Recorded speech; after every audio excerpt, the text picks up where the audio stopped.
Alors, bonjour, chers Congolais. Oui, j'ai voulu m'entretenir un tout petit peu aujourd'hui avec vous par rapport à comment est-ce que nous pouvons nous développer dans les pays africains. Ben, je tiens d'abord à signaler ceci. Le capitalisme, c'est un système qui nous a emballés d'une manière ou d'une autre.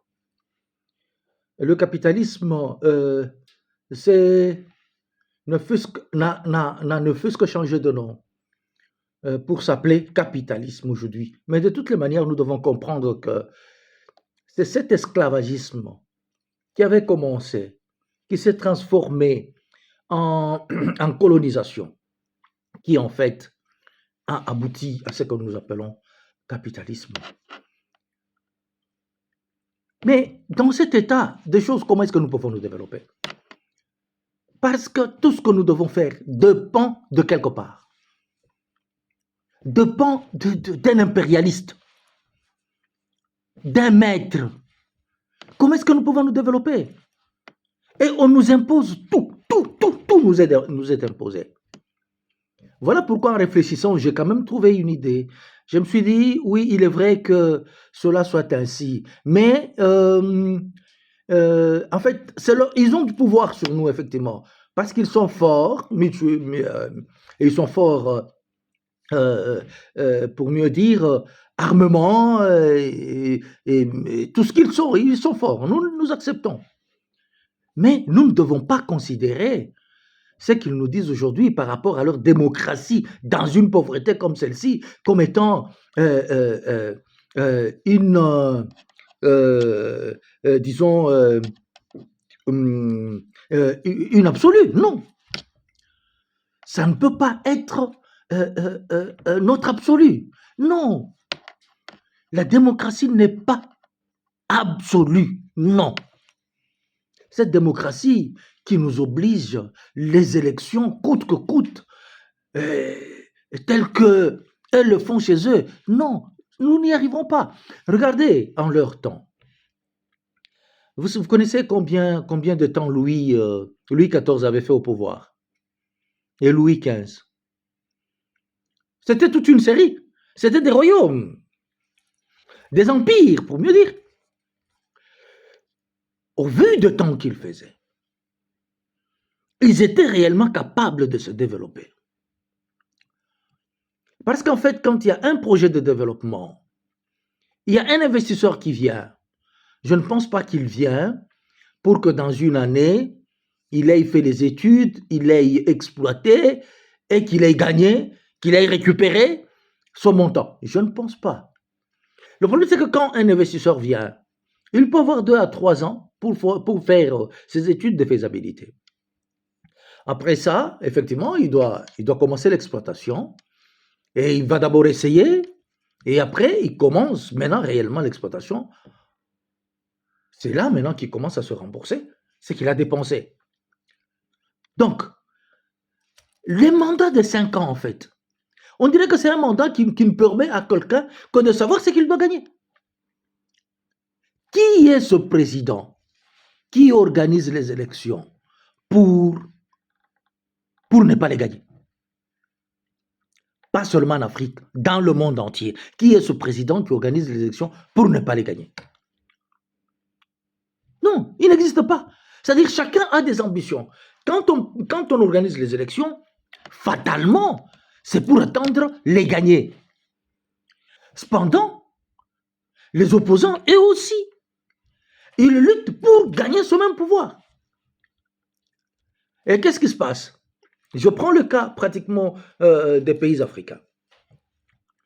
La première année après les élections, c'est l'année des tractations. Chacun est en train de chercher à se positionner. Peut-être même jusqu'à la deuxième année.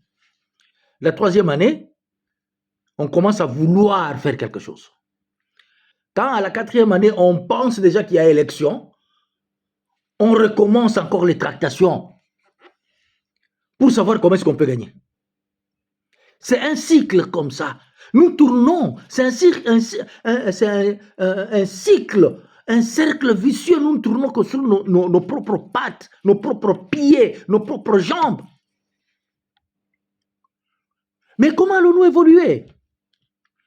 Voilà pourquoi nous proposons toujours qu'il y ait un mandat unique de 10 ans.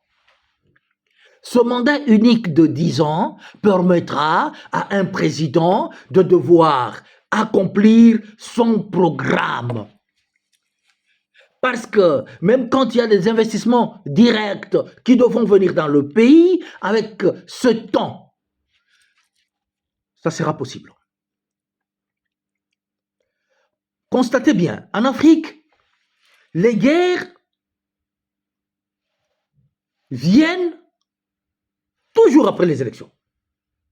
Après la proclamation des résultats.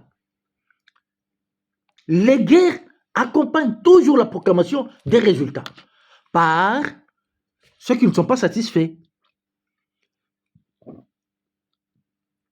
Et pour éviter ça, pour éviter de dilapider l'argent en organisant les élections que nous connaissons déjà le gagnant d'avance, il est bon que l'on ait un mandat unique. Pour éviter des troubles dans nos pays africains, nous devons rechercher toujours à organiser. Nous devons adapter nos constitutions au mandat unique de 10 ans. Cela permettra même à des investisseurs de se sentir en paix, d'amener des grosses sommes pour attendre les récupérer et avoir leurs bénéfices. Dans le cas contraire, il nous sera très, très, très difficile de nous développer. Voilà pourquoi ces eux, ils ont accepté de demeurer pratiquement dans des dictatures, des monarchies. Vous connaissez Bonaparte, le monarque Bonaparte. Vous connaissez ce que c'est? Je prends le cas du Maroc, qui est un royaume. Ça ne pose pas tellement de problème. Là où il n'y a pas de trouble, le développement est certain.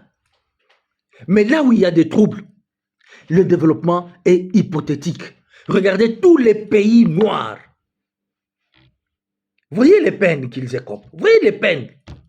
Pourquoi? À cause de ces élections imposées. Quel est le pays qui est en paix, qui est en liberté? Quel est ce pays? Tous les pays africains en souffrent et parviennent difficilement au développement. Les troubles, c'est partout, juste après les élections. À quoi nous serviraient ces élections qui doivent amener les troubles dans nos pays? À quoi serviraient ces élections qui font que ceux-là même qui votent, ce sont eux qui meurent et n'arrivent pas à bénéficier de pourquoi ils ont voté? Nous continuons à proposer pour le bien-être de notre pays, pour la sécurité, pour l'investissement, pour permettre que notre économie puisse aller de l'avant. Nous devons rechercher à imposer dans notre constitution un mandat unique de 10 ans. C'est pour question de sécurité et pour question de développement. Il n'y a jamais eu un président qui prépare les élections, qui organise les élections pour les échouer. Ça n'existe pas, parce que ça n'existe pas. Depuis tout ce temps, nous l'avons vu partout, partout dans tous les pays. Vous verrez toujours que tous ces présidents, quand ils viennent, c'est pour qu'ils fassent les 2 mandats.